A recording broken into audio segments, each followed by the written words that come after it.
कर्पूरगौरं करुणावतारं संसारसारं भुजगेन्द्रहारं सदा वसन्तं हृदयारविन्दे भवं भवानी सहितं नमामि। कथा प्रारंभ होते है, सुनो वीर हनुमान। आसनान विराजियो पवन पुत्र बलवान श्यावर रामचंद्र पद जय शरणम शंकर हरिओम जय जय सिया राम। मंगल भवन मंगल हारी उमा से जय जप पुरारी। जय सिया राम जय जय सिया राम जय सिया राम जय जय सिया राम।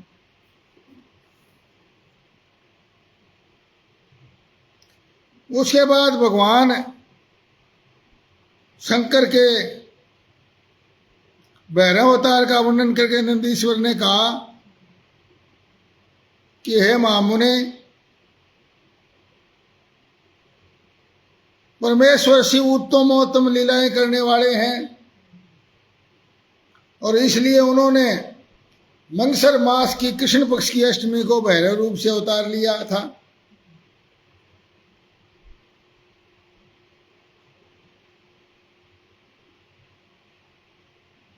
प्राणियों के लाखों जन्मों में जो किए हुए पाप है वो सब के सब काल भैरव के दर्शन से निर्मल हो जाते हैं। जो भगवान विश्वनाथ के तो भक्त है परंतु काल भैरव की भक्ति नहीं करते, उन्हें महान दुख की प्राप्ति होती है। मोनू शर्मा जी, हर हर महादेव।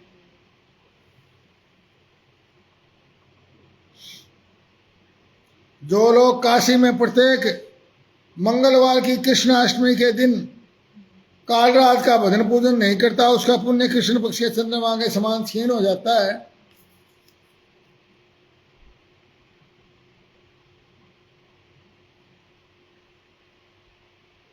पूर्व के काल की बात है कि नर्मदा के रमणीय तट पर नरमपुर नाम का एक नगर था और उस नगर में विश्ववानर नाम के एक मुनि निवास करते थे, जिनका जन्म सांडिल्य गोत्र में हुआ था। वे ब्रह्मचार्य आश्रम में उनकी बड़ी निष्ठा थी। वो ब्रह्म यज्ञ में तत्पर रहते थे। फिर उन्होंने सुचिस्मती नाम की एक सद्गुणीवती कन्या से विवाह किया।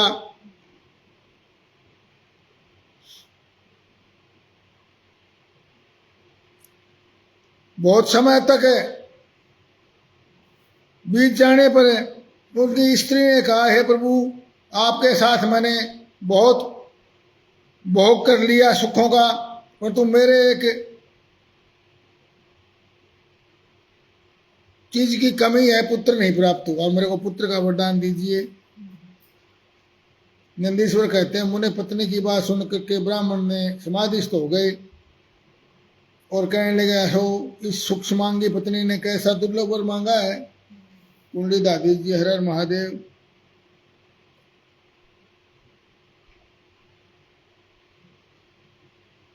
तो बोला, ये मेरे लिए तो बस का नहीं है वरन, तो शिव जी सब कुछ करने में समर्थ हैं। इसलिए ऐसा विचार करके वो जो है वाराणसी नगर में गए ब्राह्मण और घोर तप के द्वारा भगवान शिव के वीरेश लिंग की स्थापना जो है पूजा करने लगे और अद्भुत तप किया। 13वां मास आने पर वो एक दिन वे प्रातःकाल त्रिपथगामिनी गंगा के जल में स्नान करने के लिए जो ही पहुंचे तो उसको उस लिंग के मध्य एक 8 वर्षीय विभूषित बालक दिखाई दिया। उस नगन शिशु के नेत्र कानों तक फैले हुए थे। ये आंख जो है कानों तक, नेत्र आंखों तक फैले हुए थे, ओठों पर गहरी लालिमा। उस बालक को देख करके विश्वानर मुनि कृतार्थ हो गए और बार बार नमस्कार है यो उद्गार उठ पड़ा। भगवान शंकर का स्मरण करते बोले, हे भगवान, आप ही ब्रह्म है, मैं आपकी शरण में हूं।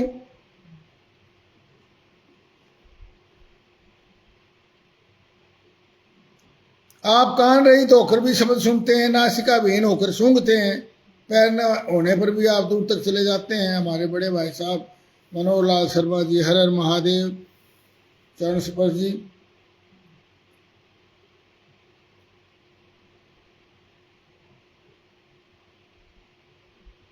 मैं आपको नतमस्तक हूं।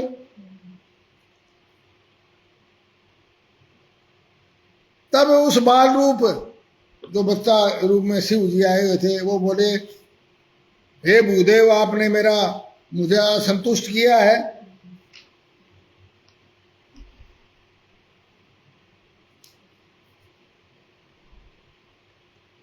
और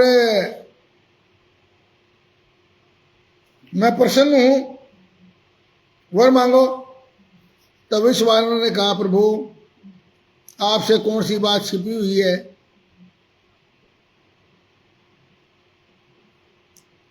मेरी इच्छा आप जानते हैं, पूरी करो।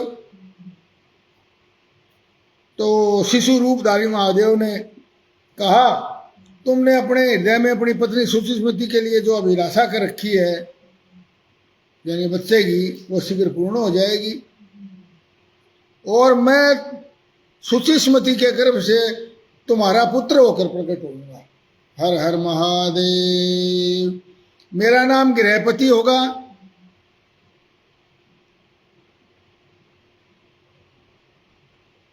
और जो मनुष्य 1 वर्ष तक शिव जी के सन्निकट तुम्हारे द्वारा कथित इस पुण्य में अभिलाष स्त्रोत्र का 3 कालों तक पाठ करेगा, उसकी सारी अभिलाषाएं पूरी हो जाएगी जो पाठ तुमने किया है। इतना कह करके भगवान अंतर्ध्यान हो गए। मुनि ने घर आकर बड़े हर्ष के साथ अपनी पत्नी को बात सुनाई। समय आने पर ना उसकी पत्नी गर्भवती हुई और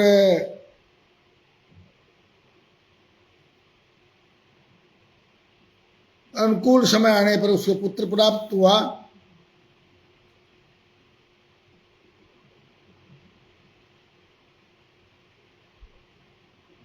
भगवान स्वयं प्रकट हुए उसके गर्भ से।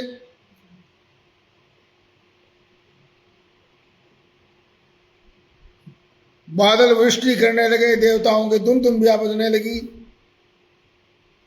देवता किन्नर मुनि मंगल द्रव्य लेकर पधारे। स्वयं ब्रह्मा जी ने उस बालक का जातकर्म संस्कार करवाया और उसका नाम जैसा भगवान ने कहा था गृहपति रख दिया नाम। फिर 11वें दिन उसका नामकरण हो गया और गृहपति नाम रखा। उसके बाद सब देवता चले गए। शंकर भी उस बालक की उचित रक्षा का विधान करके अपने वाहन पर अपने धाम को पधार गए। 9वां वर्ष आने पर विश्व नंदन गृहपति को देखने के लिए वहां नारद जी आए। भी देखे। बालक ने माता पिता से नारद जी को प्रणाम किया। तब नारद जी ने बालक की हस्तरेखा, जीवा, तालु आदि देखकर कहा, मैं तुम्हारे पुत्रों का वर्णन करता हूं, तुम्हारे पुत्र के लक्षण।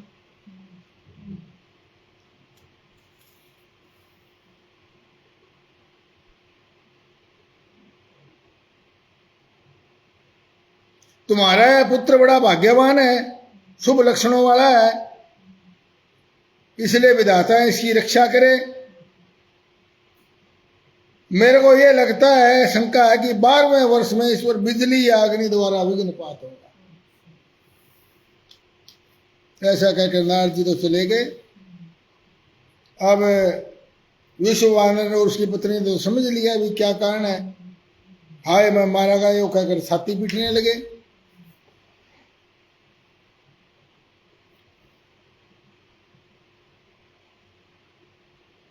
तब बेहोश हो गए। मूर्छा त्यागने पर उठने कर बैठे। क्या हुआ? जो उसकी पत्नी थी वो बेहोश होगी, फिर तो मूर्छा से उठी तो बोला,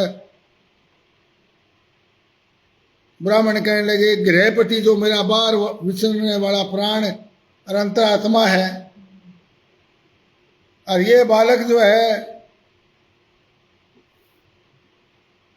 चला जाएगा 12वें वर्ष में।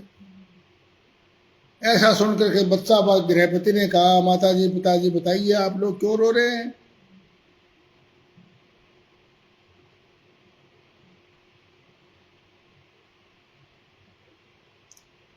माता जी पिताजी मेरी बात सुनिए, यदि मैं आप लोगों का पुत्र हूं तो मैं ऐसा प्रयत्न करूंगा जिससे मृत्यु में भयभीत हो जाएगी। और ऐसा कह करके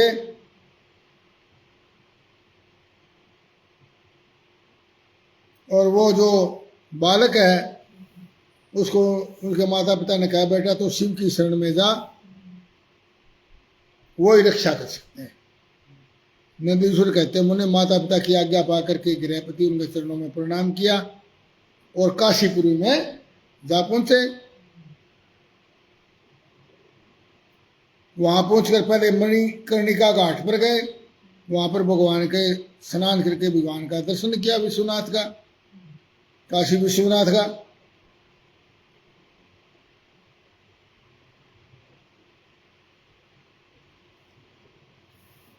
नंदीश्वर कहते हैं, मुने इस प्रकार गृहपति शुभ दिनों में सर्वहितकारी एक शिवलिंग की स्थापना की वहां, और 108 कलशों द्वारा शिव जी को स्नान कराकर ऐसे घोर नियमों का स्वीकार किया जो हर एक मनुष्य के बस की बात नहीं थी। इस प्रकार एकमात्र शिव में लगा करके 1 साल व्यतीत हो गया उसका। 9वें साल में था, 10वां साल हो गया। तब जन्म से 12वां वर्ष आने पर नारद जी के कहे हुए वचन को सत्य सा करते हुए वज्रधारी इंद्र उसके निकट पधारे और कहा, मैं इंद्र हूं, तुम वर मांगो। तब गृहपति के ने मगवन ने कहा, मैं जानता हूं कि आप वज्रधारी इंद्र हैं, परंतु मैं आपसे कोई वर नहीं लेना चाहता। इंद्र बोले, शिशो हे बच्चे, शंकर भगवान मेरे से अलग थोड़ी है और मैं देवराज हूं। गृहपति ने कहा, पाक शासन, आप अहल्या का अस्तित्व नष्ट करने वाले दुराचारी पर्वत शत्रु इंद्र होंगे। आप जाइए, क्योंकि मैं पशुबुद्धि के अतिरिक्त किसी ने देवता के सामने कोई प्रार्थना नहीं करना चाहता। ये वचन सुन करके इंद्र को बड़ा क्रोध आ गया, ये मेरे को दुराचारी बता रहा है, और भयंकर वज्र को उठा करके बालक को डराने धमकाने लगे। तब उस वज्र को देखकर, उसकी अग्नि को देखकर बालक को नारद जी के शब्द याद आ गए। फिर तो वह भय से व्याकुल होकर मूर्छित हो गए। उसके बाद गौरीपति शंभु वहां प्रकट हो गए और अपने हाथ से उसे जीवन दान देते हुए बोले, वत्स उठ उठ तेरा कल्याण हो। तब भगवान वृषभध्वज को उसने उठकर देखा, गिरजा देवी साथ में वामांग में विराजमान है। तब गृहपति ने समझ लिया कि ये महादेव जी हैं, और वो प्रणाम और नमस्कार आरती करने लगे। ईश्वर ने कहा, गृहपति जान पड़ता है तुम वज्रधारी इंद्र से डर गए हो। वत्स तुम भयभीत मत हो, क्योंकि मेरे भगत पर इंद्र और वज्र की कौन कहीं यमराज भी अपना प्रभाव नहीं डाल सकते। मैंने ही तुम्हारी ये परीक्षा ली है, ये इंद्र वगैरह कोई नहीं था, और मैंने इंद्र का रूप धारण करके तुम्हें डराया है। आज से तुम अग्निपथ के भागी हो जाओगे, समस्त देवताओं के लिए वरदाता बनोगे। अग्नि तुम समस्त प्राणियों के अंदर जठराग्नि रूप से विचरण करोगे। पेट की आग भूख के रूप में सब में हर प्राणी के हृदय में रहोगे, शरीर में। जठराग्नि क्या होती है? जठर होता है पेट, अग्नि पेट की आग क्या होती है? भूख। तो भूख के रूप में सबके समस्त प्राणियों के भीतर रहोगे। तुम्हें दिक्पाल से धर्मराज इंद्र के मध्य में राज्य की प्राप्ति होगी, और तुम्हारे द्वारा ये जो स्थापित शिवलिंग है ये अनीश्वर नाम से प्रसिद्ध होगा। अग्निश्वर, अग्निश्वर, तो ये अग्निश्वर महादेव के नाम से जाना जाएगा। और जो लोग इस अग्निश्वर लिंग के भक्त होंगे उन्हें बिजली और अग्नि का भय नहीं रह जाएगा। हर हर महादेव। रिद्धि भारद्वाज जी, हर हर महादेव। और उनको अग्निमांद्य नामक रोग नहीं होगा, और न कभी उनकी अकाल मृत्यु होगी। काशीपुरी में स्थित संपूर्ण समृद्धियों के प्रदाता अग्निश्वर की भली भांति अर्चना करने वाला भक्त है। यदि प्रारब्धवश किसी अन्य स्थान में मृत्यु को प्राप्त होगा तो भी वह वहनी लोक में प्रतिष्ठित होगा। नंदीश्वर कहते, मुने ऐसा कह करके शिव जी ने गृहपति के बंधुओं और बांधवों को बुला करके उनके सामने ही उसको अग्नि का दिग्पति पद अभिषिक्त कर दिया और सम उस लिंग में अग्निश्वर लिंग में समा गए। हर हर महादेव।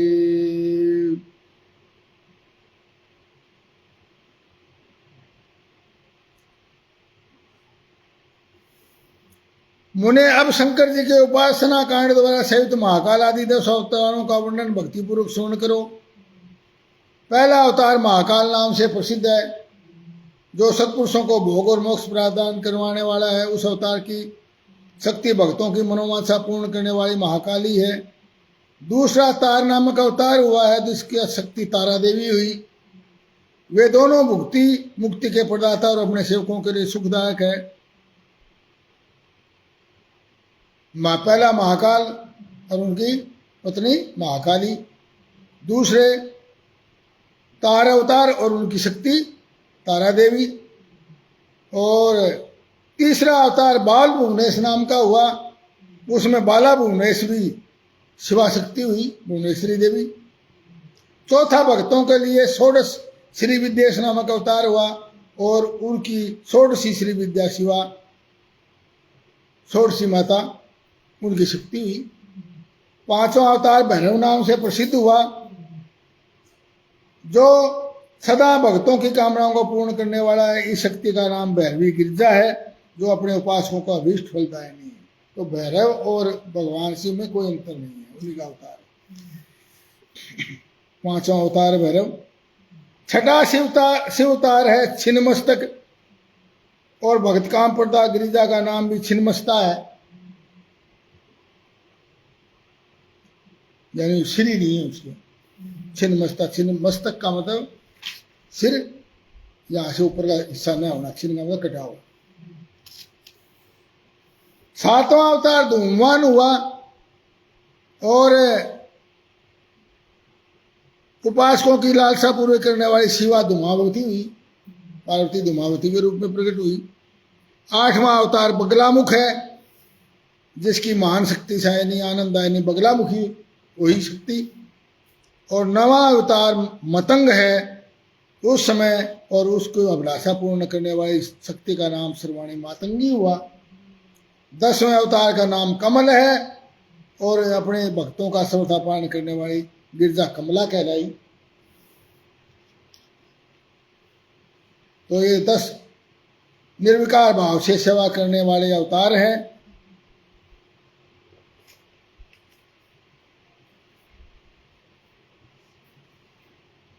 अब मैं आपको एकादश श्रेष्ठ अवतारों का वर्णन करता हूं, 11 अवतारों का। 11 रुद्र है ना, एकादश रुद्र।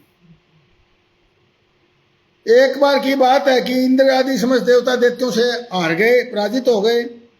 तब वे भयभीत होकर पूरी अमरावती को छोड़कर भाग खड़े हुए।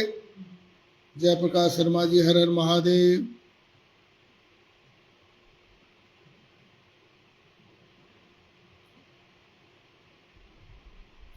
सारे देवता कश्यप जी के पास गए, अपने पिता के पास, और दैत्यों द्वारा प्राय, क्योंकि दैत्य भी कश्यप जी के पुत्र हैं, दिति से दैत्य, कश्यप जी की पत्नी दिति, 13 पत्नियां हैं, और अदिति से देवता।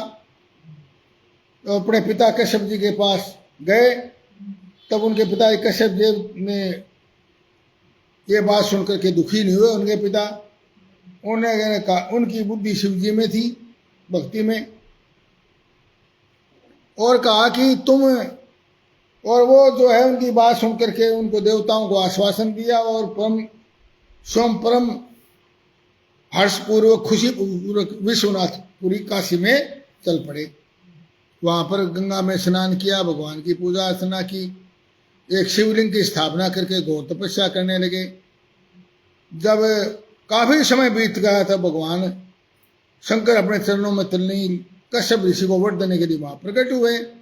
महेश्वर को देख करके कश्यप जी हाथ जोड़ करके, पिता उनके जो देवताओं के पिता कश्यप है, वो हाथ जोड़ के प्रणाम करने लगे। नंदीश्वर कहते हैं, मुनि कश्यप जी के बार बार ऐसे प्रार्थना करने पर और कहा कि कश्यप जी ने कहा, देवस मैं पुत्रों के दुख से विशेष दुखी हूँ, आप देवताओं की सहायता कीजिए। महाबली दैत्यों ने देवता और यक्षों को पराजित कर दिया है, इसलिए आप मेरे पुत्र के रूप में प्रकट होकर देवताओं के लिए आनंद आता बने। हर हर महादेव। ऐसा कहने पर भगवान ने कहा कश्यप जी ऐसे ही होगा। और तब भगवान शंकर अपना वचन सत्य करने के लिए, सिद्ध करने के लिए कश्यप के द्वारा सुरभि के पेट से 11 रूप में प्रकट हो गए। हर हर महादेव। और उनके नाम रखे गए कपाली, ये 11 रुद्रों के नाम हैं। संदीप भारद्वाज जी हर हर महादेव। कपाली, पिंगल, भीम, विरूपाक्ष, विलोहित, शास्ता, अजपाद, अहिर्बुधन्य, शंभु, चंड और भव्य 11 रुद्र सुरभि के पुत्र कहलाते हैं। ये सुख के आवास स्थान है तथा देवताओं की कार्य सिद्धि के लिए शिव रूप से उत्पन्न हुए जो 11 रुद्र हैं। ये कश्यप नंदन वीरवर रुद्र महान बल पराक्रम में संपन्न थे और उन्होंने युद्ध के अंदर दैत्यों का संहार कर डाला। हर हर महादेव। और तब इंद्र आदि देव जो देवता है वो निर्भय हो गए। इस प्रकार मैंने तुमसे शंकर जी के 11 रुद्र अवतारों का वर्णन कर दिया है। नंदी कहते हैं सनत कुमार को, बोला हे महामुनि अब तुम शंभु के एक दूसरे चरित्र को और सुनिए। 9 अवतार एक बता दिए, 11 ये रुद्र बता दिए। और अब बोला और सुनिए। अनुसुईया के पति ब्रह्म बेता तपस्वी अत्रि ने ब्रह्मा जी के निर्देशानुसार ऋक्षकुल पर्वत पर जाकर के पत्नी सहित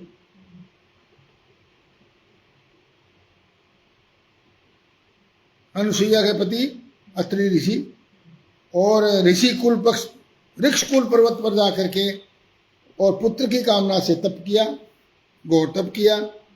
तब ब्रह्मा विष्णु और महेश्वर तीनों उनके आश्रम पर आ गए। उन्होंने कहा हम तीनों संसार के ईश्वर हैं, हमारे अंश से तुम्हारे 3 पुत्र होंगे जो त्रिलोकी में विख्यात माता पिता का यश बढ़ाने वाले होंगे। ये कह करके वे चले गए। ब्रह्मा जी के अंश से चंद्रमा हुए जो देवताओं के समुद्र में डाले जाने पर समुद्र से प्रकट हुए थे। विष्णु के अंश से दत्त उत्पन्न हुए और रुद्र के अंश से मुनिवर दुर्वासा मुनि प्रकट हुए। अत्रि जी के 3 पुत्र हुए, चंद्रमा और दत्त और दुर्वासा। उसमें दुर्वासा जी में रुद्र का क्रोध है और दत्त में श्रेष्ठ संन्यास पद्धति है भगवान विष्णु की, और ब्रह्मा जी के अंश से चंद्रमा। इन दुर्वासा महाराज ने राजा अम्बरीश की परीक्षा ली। जब सुदर्शन चक्र ने इनका पीछा किया तो शिव जी के आदेश से अम्बरीश की ने भगवान से प्रार्थना की तो दुर्वासा का पीछा छूटा और सुदर्शन चक्र वापिस गए। अम्बरीश के इन्होंने भगवान राम की परीक्षा ली और काल ने मुनि का वेश धारण करके श्री राम के आगे ये शर्त रखी कि मेरे साथ बात करते समय श्री राम के पास कोई न आएगा जो उनका निवासन कर दिया जाएगा। तो लास्ट में जब भगवान राम का अपने साकेत धाम जाने का समय आया तो उन्होंने कहा कि लक्ष्मण को कहा कि मेरे पास कोई ना आए। तो उस समय दुर्वासा ऋषि जी परीक्षा लेने के लिए गए भगवान को वापस पहुंचाने के लिए। तो उसका बहाना करके राम और लक्ष्मण सब अपने लोक को गए और दुर्वासा जी ने हट करके लक्ष्मण को भेजा। तब राम ने तुरंत लक्ष्मण का त्याग कर दिया। उन्होंने भगवान श्री कृष्ण की परीक्षा भी ली और उनको रुक्मी सहित रथ में जोता अपने दुर्वासा ऋषि ने। मुने अब इसके बाद तुम हनुमान जी का चित्र श्रवण करो। अनु मद्रूप से शिव जी ने बड़ी उत्तम लीलाएं की है। एक समय की बात है कि अत्यंत लीला अद्भुत करने वाले गुणशाली भगवान शंभु को विष्णु के मोहिनी रूप का दर्शन प्राप्त हुआ। तब वे कामदेव के बाणों से आए तो वे क्षुब्ध हो गए और परमेश्वर राम कार्य की सिद्धि के लिए अपना वीर्यपात किया। तब सप्त ऋषियों ने उस वीर्य को पत्रकुटक में स्थापित कर दिया और शिवजी ने इस राम कार्य के लिए आदरपूर्वक उसके मन में प्रेरणा की। तब उन महर्षियों ने शंभु के इस वीर्य को राम कार्य की सिद्धि के लिए गौतम कन्या अंजनी के कान के रास्ते से स्थापित कर दिया। उस समय आने पर उस गर्भ से शंभु महान बल पराक्रम संपन्न वानर श्री धारण करके उत्पन्न हुए और उसका नाम हनुमान रखा गया। महाबली के पर हनुमान जब शिशु थे तो उसी समय निकलते हुए सूर्य बिंब को छोटा फल समझकर तुलसी निकल गई। तब देवताओं ने उनकी प्रार्थना की, तब उन्होंने उस महाबली सूर्य जान करके उसे वापस निकल दिया। अब ये बात सुनकर के माता के पास किए गए और माता को ये सारा वृत्तांत तय सुनाया। फिर माता की आज्ञा से हनुमान जी ने सूर्य के पास जाकर के सारी विद्याएं सीख ली। उसके पश्चात रुद्र के अंश भूत हनुमान सूर्य की आज्ञा से सूर्य से उत्पन्न हुए सुग्रीव के पास चले गए। इसके बाद उन्होंने अपनी माता से भी निज्ञा मिल चुकी थी। उसके बाद नंदीश्वर ने भगवान राम का संपूर्ण चित्र संक्षेप से वर्णन करके कहा, उन्हें इस प्रकार कपिश्रेष्ठ हनुमान ने सब तरह से श्री राम का कार्य पूर्ण किया और नाना प्रकार की लीलाएं की, असुरों का मानमर्दन किया। वे रुद्रावतारे सूर्यशाली हनुमान लक्ष्मण के प्राणदाता और भक्तों का उद्धार करने वाले हैं। महावीर हनुमान सदा राम कार्य में तत्पर रहने वाले और लोक में रामदूत नाम से विख्यात। रामदूत अतुलित बलधामा अंजनी पुत्र पवन सुत नामा। महावीर विक्रम बजरंगी कुमति निवार स्मृति के संगी। महावीर है और महावीर विक्रम बजरंगी कुमति निवार सुमति के संगी और सुमति देने वाले। हनुमान जी का श्रेष्ठ चित्र जो है मैंने आपको सुना दिया है। इसके बाद बुद्धिमान संत कुमार जी, अब तुम आह्लाद पूर्वक महेश्वर के पीपलाद नामक दधीचि ऋषि का जो पुत्र हुआ पीपलाद, उसका नामक प्रमोदकृष्ट अवतार का स्मरण करो। ये पीपलाद जी दधीचि ऋषि के पुत्र हैं और ये शिव अवतार हैं और मुझे गर्व है कि हम उसी दधीचि ऋषि के वंशज हैं। हमारा गोत्र भी दधीचि है। तो ये पीपलाद जी हमारे आदि पुरुष हैं। इन्हीं से महर्षि दधीचि ये आगे वंश चला। तो पीपलाद नामक प्रमोदकृष्ट अवतार का वर्णन श्रवण करो। ये पीपलाद जो है ये शिव अवतार है वास्तव में। एक समय दैत्यों ने वृत्रासुर की सहायता से देवताओं को पराजित कर दिया। तब सभी देवताओं ने दधीचि जी के आश्रम में अपने अपने अस्त्र फेंक कर तत्काल ही हार मान ली।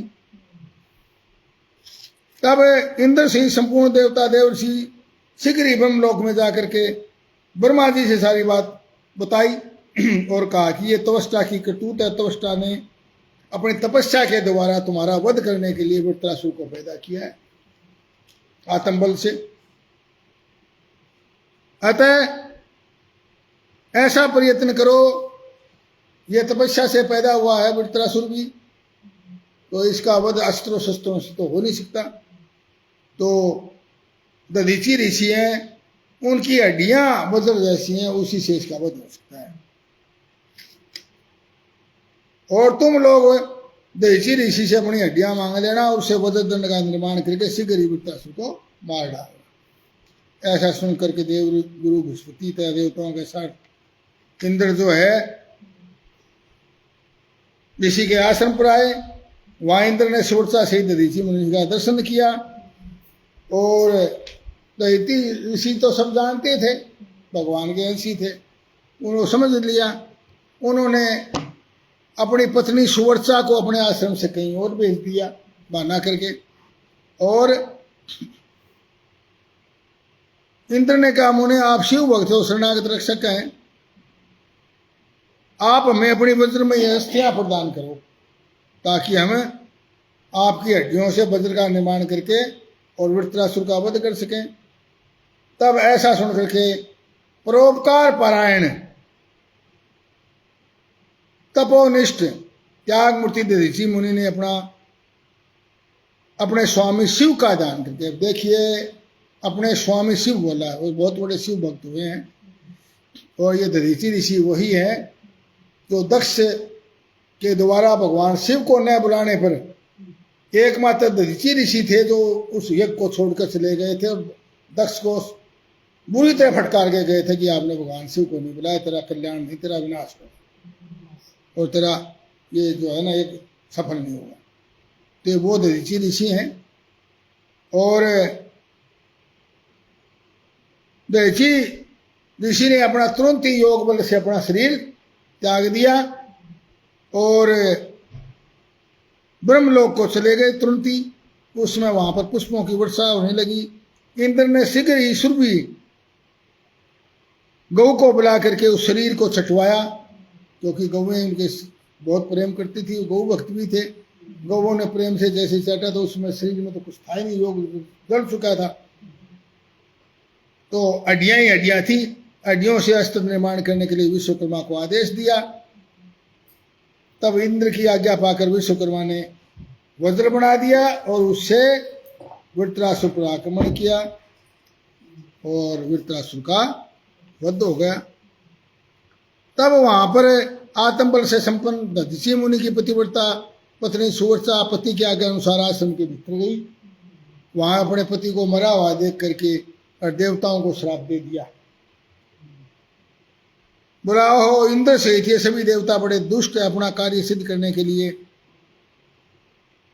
निपुण मूर्खता लोभी है, ये सब के सब आज से मेरे श्राप से पशु हो जाए।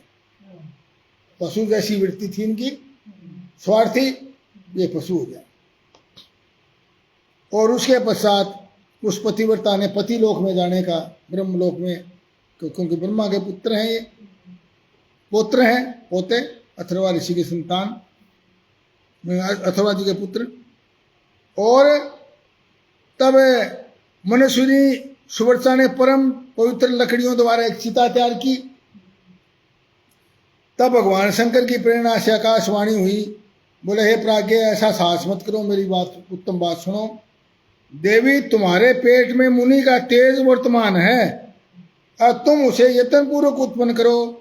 पीछे तुम्हारी जैसी इच्छा हो वैसा कर लेना, इसमें तुम सत्य नहीं होती। तुम्हारे पेट में गर्भ है और भगवान शिव का यंश है। गर्भवती को अपना शरीर नहीं जलाना चाहिए।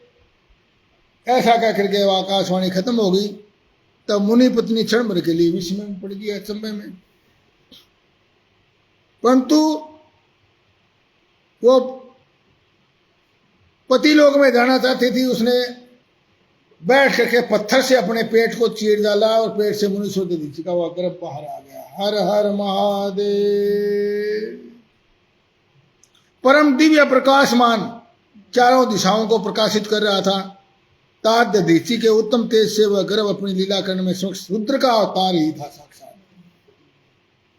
उसको पुत्र को देख करके सुवर्चा जो है उसने मन ही मन समझ लिया कि यह रुद्र का अवतार है।